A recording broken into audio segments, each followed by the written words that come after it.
नमो नारायण, नमो नारायण। जय गौ माता, वंदे मातरम। भारती को प्रणाम और हृदय से ओम शम शनिश्चराय नमः। दर्शकों, मित्रों, साथियों, इंसानियत इंसान को इंसान बना देती है, लगन हर मुश्किल को आसान बना देती है।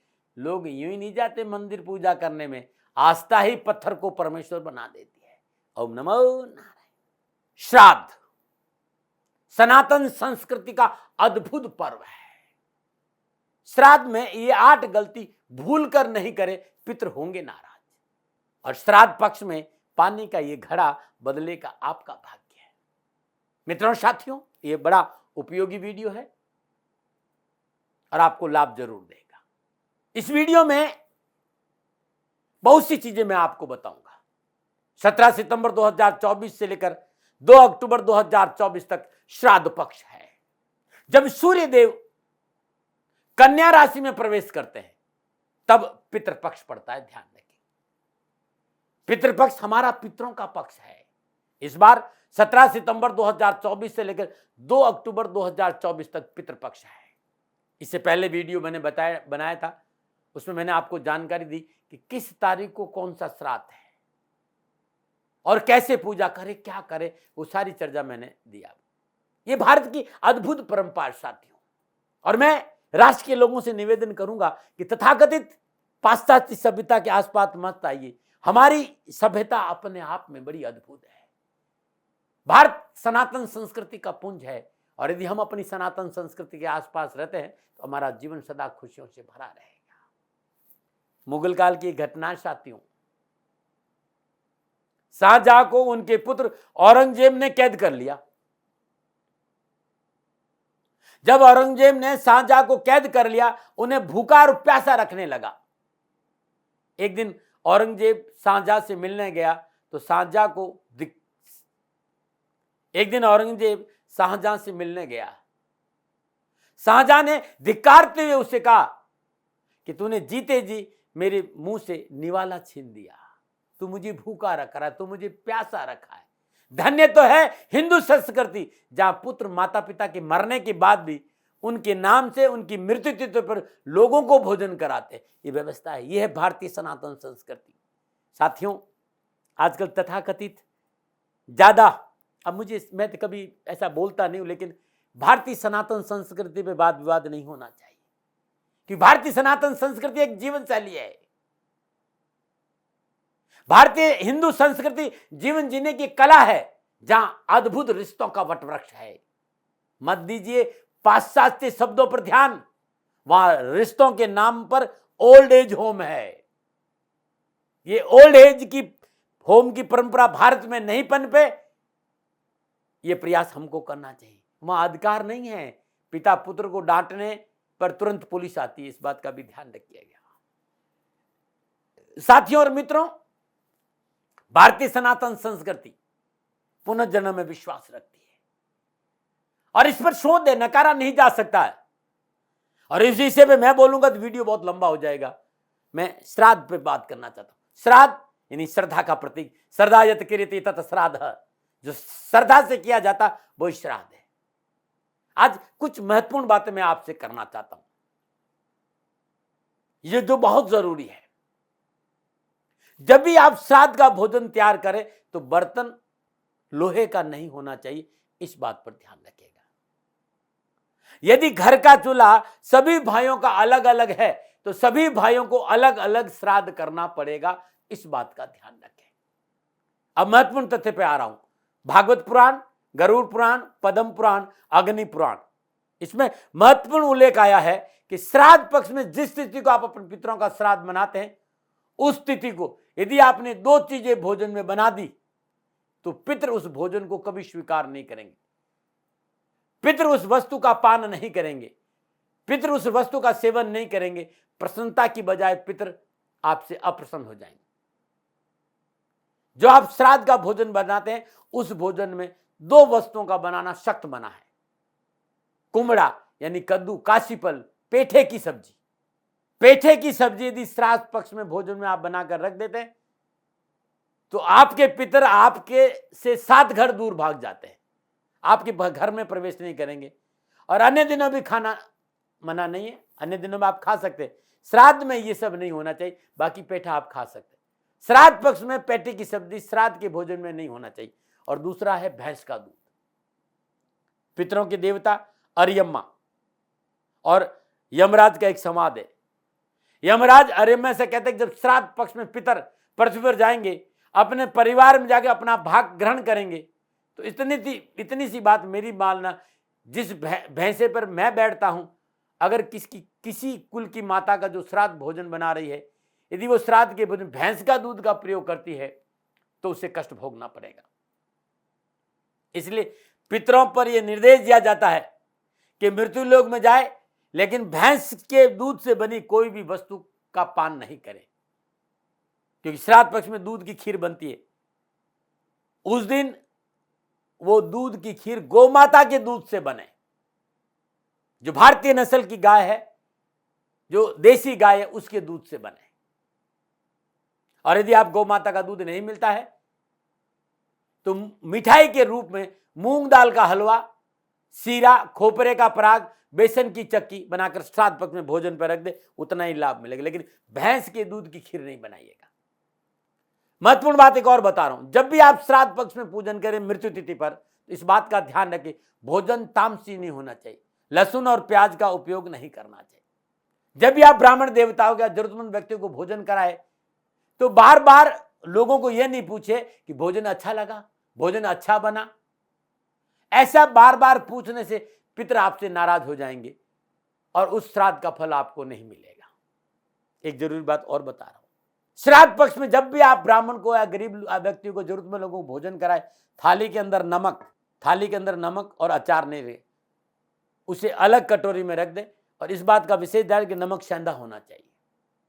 ये 8 बातें का आपने ध्यान नहीं रखा तो श्राद्ध पक्ष में लाभ की बजाय हानि हो जाएगी। नमो नारायण।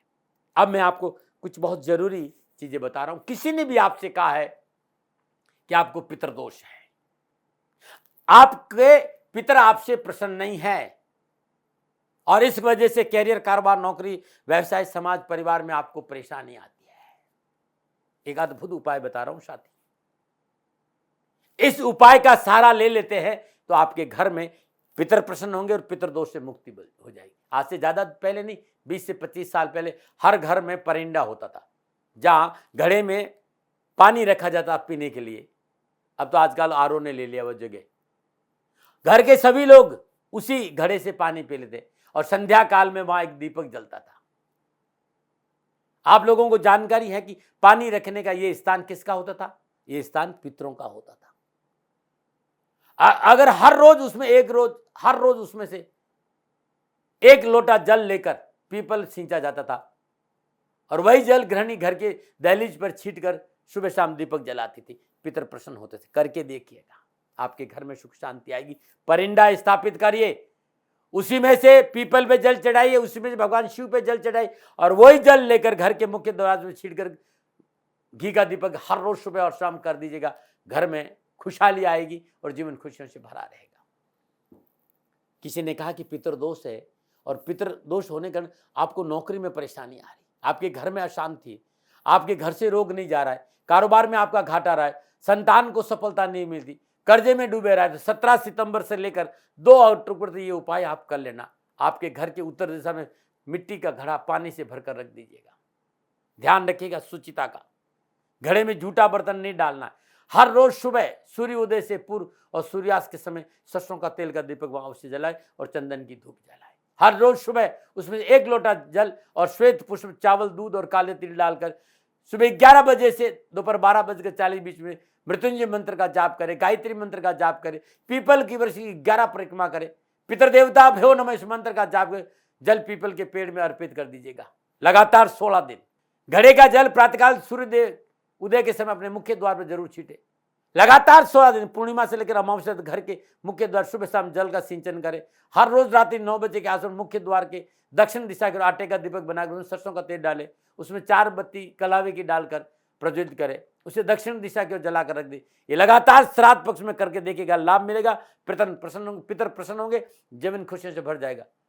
मित्रों साथियों, ये 8 बातें थी जो मुझे आपको बतानी थी। मेरा अगला वीडियो जरूर देखिएगा।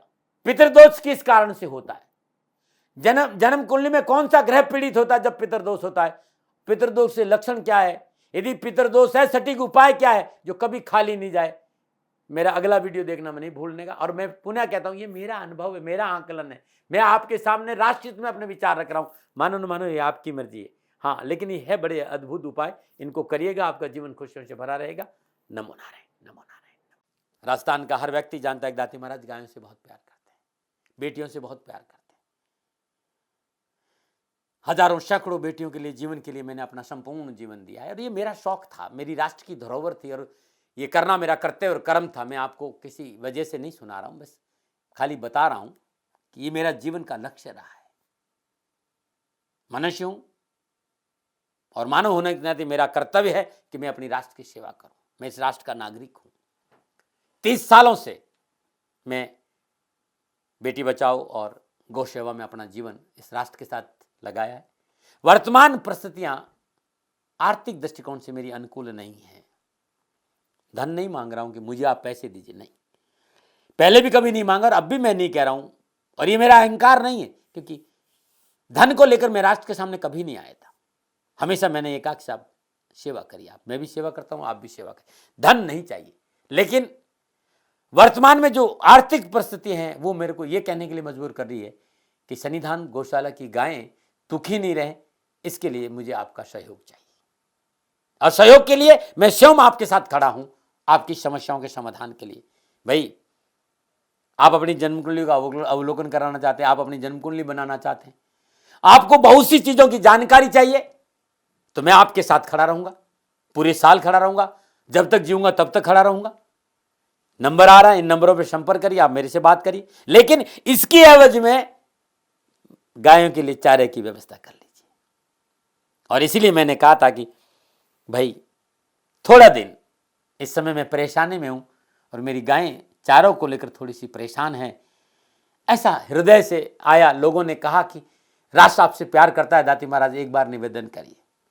तो मैं दान नहीं मांग रहा हूं, फिर भी मैं अभी भी मेरा ये अहंकार नहीं साथियों, मेरा राष्ट्र सर्वोपरि है। मैं ये नहीं कह रहा हूं, मैं ये कह रहा हूं मैं परिश्रम करूंगा आपके लिए, और परिश्रम के एवज में गायों के लिए चारे की व्यवस्था करिए। शनि भगवान आपकी रक्षा करे और आपका जीवन सदा खुशियों से भरा रहेगा, ऐसा मेरा निवेदन। और वे लोग जो सक्षम है, सामर्थ्यवान है और जिन्हें दाती महाराज के ज्योतिषीय समाधान की आवश्यकता नहीं, तो उनको मेरा प्रणाम। क्योंकि बहुत से लोगों को मैंने देखा है पिछले 1 महीने में, लगभग 20 से 25-50 लोग ऐसे भी हैं। मैं उन सब के प्रति अपना आभार प्रकट करता हूं और ये सहयोग मैं जीवन भर याद रखूंगा। मित्रों, समय ऐसा है कि मेरी परिस्थिति आर्थिक दृष्टिकोण से अनुकूल संकेत नहीं दे रही है, इसलिए मैंने राष्ट्र से कहा कि सन्निधान गौशाला में परेशानी नहीं चाहिए। सरकार सपोर्ट कर रही है, अपनी सीमाओं में रहते हुए जो सरकार करती है, लेकिन उससे पूरा नहीं पड़ता है, ये आप भी जानते हैं। शासन की अपनी एक सीमा है और अपनी मर्यादा है, और शासन के पास और बहुत से काम है। लेकिन फिर भी मैं आप सभी का धन्यवाद देते हुए हृदय से पुनः एक बार निवेदन करना चाहता हूं कि आपको लगता है कि दाती महाराज के साथ सन्निधान गौशाला में खड़ा रहना है, तो नंबर है, जरूर सहयोग करें। मेरा कोई दबाव नहीं है, प्रार्थना थी। ओम नमो नारायण, ओम नमो।